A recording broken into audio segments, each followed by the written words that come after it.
அனைவருக்கும் வணக்கம். வரும் சட்டமன்ற தேர்தலுக்கான திமுகவுடைய வேட்பாளர்கள் பட்டியல் இப்பொழுது வெளியாகி இருக்கிறது. முதலாவதாக மாண்புமிகு முதலமைச்சர் திரு மு.க. ஸ்டாலின் அவர்கள் மீண்டும் கொளத்தூர் தொகுதியிலேயே போட்டி போடுறாரு. அதுக்கு பிறகு மாண்புமிகு துணை முதலமைச்சர் உதயநிதி ஸ்டாலின் அவர்கள் பார்த்தீங்கன்னா சேப்பாக்கம் தொகுதியில் போட்டி போடுறாங்க. வேற லெவல் சம்பவம் காத்துக்கிட்டு இருக்குங்க. தரமான வேட்பாளர் பட்டியலை முதலமைச்சர் மு.க. ஸ்டாலின் அவர்கள் தயார் செய்திருக்கிறார். வேட்பாளர் பட்டியல் இன்று வெளியான நிலையில் நாளைக்கு, அதாவது மார்ச் 29ஆம் தேதி அன்னைக்கு பார்த்தீங்கன்னா திமுகவுடைய தேர்தல் அறிக்கையை மாண்புமிகு முதலமைச்சர் திரு மு.க. ஸ்டாலின் அவர்கள் வெளியிடுகிறார்.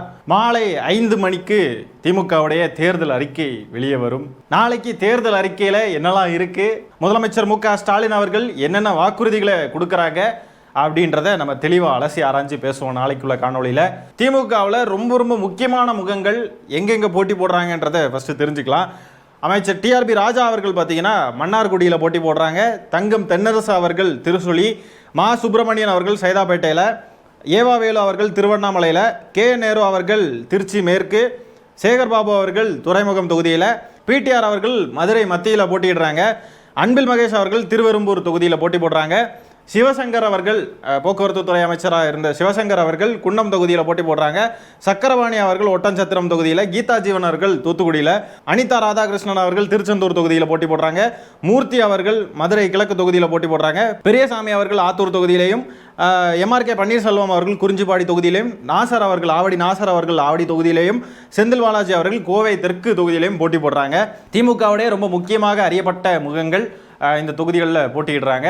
தாவேகா தலைவர் விஜய் போட்டியிடுவதாக தெரிவிக்கப்பட்டிருந்த பெரம்பூர் தொகுதியில் திமுக நேரடியாகவே களம் காணுது. ஆர்டி சேகர் அவர்கள் மீண்டும் பெரம்பூர் தொகுதியில் போட்டி போடுறாங்க. சிட்டிங் எம்எல்ஏ வேற. தாவேகா தலைவர் விஜய் சின்ன பின்னமாக போறார் பெரம்பூர் தொகுதியில் போட்டி போட்டா.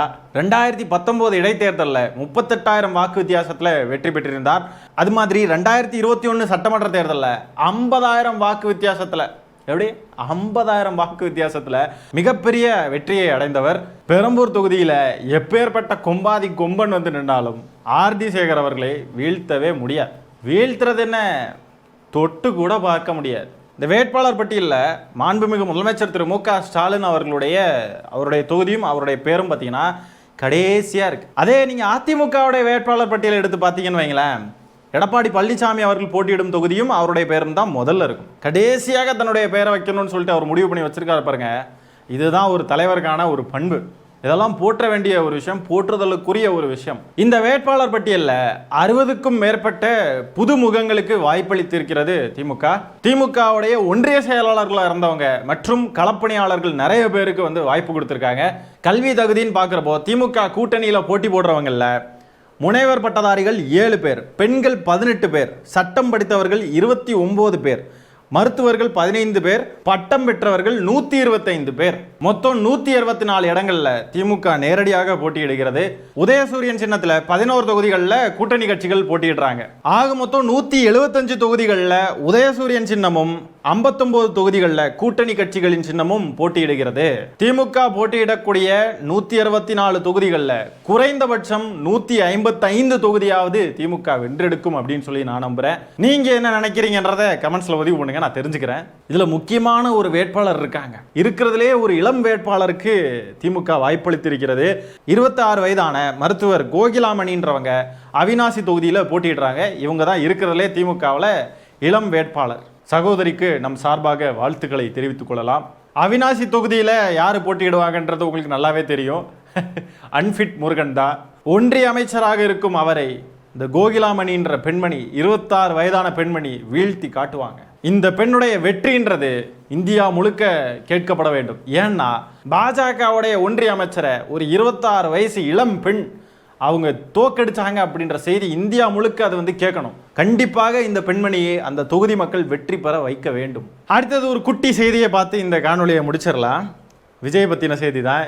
தமிழக தலைமை தேர்தல் அதிகாரி அர்ச்சனா பட்நாயக்கிடம் நேரில் புகார் கொடுக்க தலைமை செயலகத்துக்கு இன்னைக்கு வருகை தந்திருக்கிறார் தாவேகா தலைவர் விஜய். அதில் ஒரு சம்பவம் நடந்திருக்கு. என்னன்னு பார்த்தீங்கன்னா, அங்கே இருந்த தலைமை செயலக ஊழியர்களும் ஊடகங்களும் பெருமளவில் கூடியதுனால அங்கே வந்து கொஞ்சம் கூட்ட நெரிசல் ஏற்பட்டிருக்கு.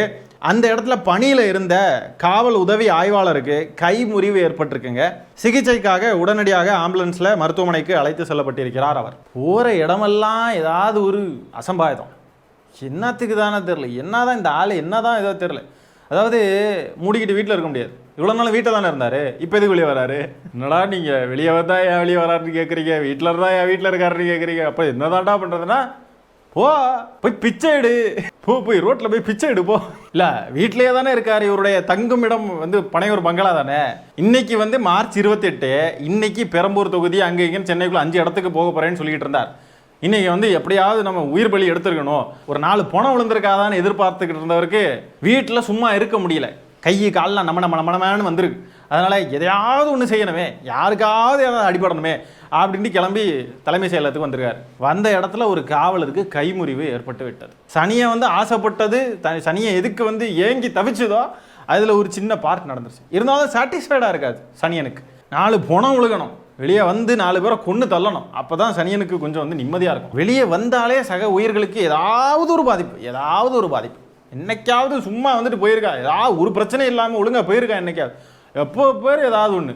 யமவாகனம் யமதர்ம ராஜான்லாம் சொல்கிறதுல எந்த தவறும் இல்லை. இப்போ தான் இறங்கி ஒரு புகார்லாம் கொடுக்க ஓடுவார், டிஜிபி அலுவலகத்துக்கு புகார் கொடுக்க போவார். இப்போ என்னென்ன தலைமைச் செயலகத்துக்கு போகிறாரு. யாரை புகார் கொடுப்பாரு? திமுக அரசு எங்களை இப்படி பண்ணுது அப்படி பண்ணுது நீங்கள் அறிக்கை விடுற மாதிரி போய் புகார் கொடுத்துக்கிட்டு இருப்பாரா? எல்லாம் யாரா அவன் தற்கொலை என்னடா எழுதி கொடுத்துருக்கான்னு சொல்லிட்டு கேவலமாக பார்ப்பாங்க. இந்த நபருடைய அறிக்கையை எடுத்துகிட்டு கொண்டு போய் புகார்லாம் கொடுத்தாருன்னு வைங்களேன், அவ்வளோதான். என்ன இது புகாரை தூக்கி குப்பையில் போட்டுக்கன்னு தான் போடுவாங்க. இவ்வளோ நாளாக பனையூர் பங்களாவுக்குள்ள படுத்து தூங்கிக்கிட்டு இப்போ தேர்தல்ன உடனே புகார் கொடுக்குறேன், அது கொடுக்குறேன், இது கொடுக்குறேன்னு ஓடிக்கிட்டு இருக்கு. இவ்வளோ நாள் எங்கே போனார்? தேர்தல் நேரத்தில் கூட பத்திரிகையாளர்கள் கண்டாலே ஓடி தெரிச்சு ஓடுறாப்புல, தலைதிருச்சு. இப்படி புகார் கொடுக்கறதுக்கு ஓடுறதுக்கு பதிலாக அந்த 4 தொகுதிக்கு போயிருக்கலாம் இல்லையா?